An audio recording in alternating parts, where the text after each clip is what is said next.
ஹே fam, நான் தான் Guruban. Welcome to Darjeeling series part 5. So நேற்று பார்த்தீங்கன்னா ஷாப்பிங் மட்டும் தான் போனோம். ஸோ இன்னைக்கு எங்கேயாச்சும் ஊர் சுத்த போகலான்னு சொல்லிட்டு நானே எங்கள் அம்மா அண்ணா நான் 3 பேர் கிளம்பிட்டோம். அக்காட்ட கேட்டதுக்கு பக்கத்தில் வியூ பாயிண்ட் இருக்கு, அங்கே போங்க அப்படின்னு சொன்னாங்க. நம்ம பார்த்தீங்கன்னா டாக்ஸி புக் பண்ணி கிளம்பிட்டோம். ஸோ நேற்று பார்த்தீங்கன்னா இங்கே தான் நம்ம ஷாப்பிங் பண்ண வந்தோம். கொஞ்சம் தூரம் நடந்ததுக்கு அப்புறம் கேங்டாக் ரோப்வே வந்து ரீச் ஆயிட்டோம். அங்கே பார்த்தீங்கன்னா டீயும் ஸ்நாக்ஸும் சாப்பிட்டோம். அம்மா வந்து ரோப்வே போகலான்னு ரொம்ப ஆசைப்பட்டாங்க. சரின்னு சொல்லிட்டு டிக்கெட் எடுத்து லைன்ல வெயிட் பண்ணிட்டு இருந்தோம். ஸோ டிக்கெட் பிரைஸ் எல்லாம் பார்த்தீங்கன்னா 2 வேக்கு தனியாக, சிங்கிள் வேக்கு தனியாக, அடல்ட்ஸ்க்கு தனியாக, சில்ட்ரன்ஸ்க்கு தனியாக, மந்த்லி பாஸ், அப்புறம் ஹேண்டிகேப்புக்கு ஃப்ரீன்னு இருந்துச்சு.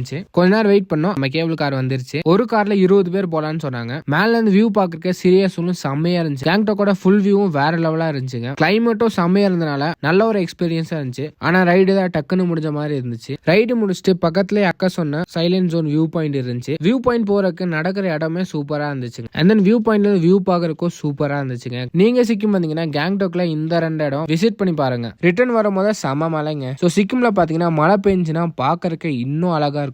ஸோ நம்ம பாத்தீங்கன்னா குளிருக்கு சூடா மோமோஸ் சாப்பிட்டுட்டு ரூமுக்கு திரும்பி வந்துட்டோம். அப்புறம் நெக்ஸ்ட் பார்ட் வந்து ரொம்ப முக்கியமான பாட்டு, மிஸ் பண்ணிடாதீங்க.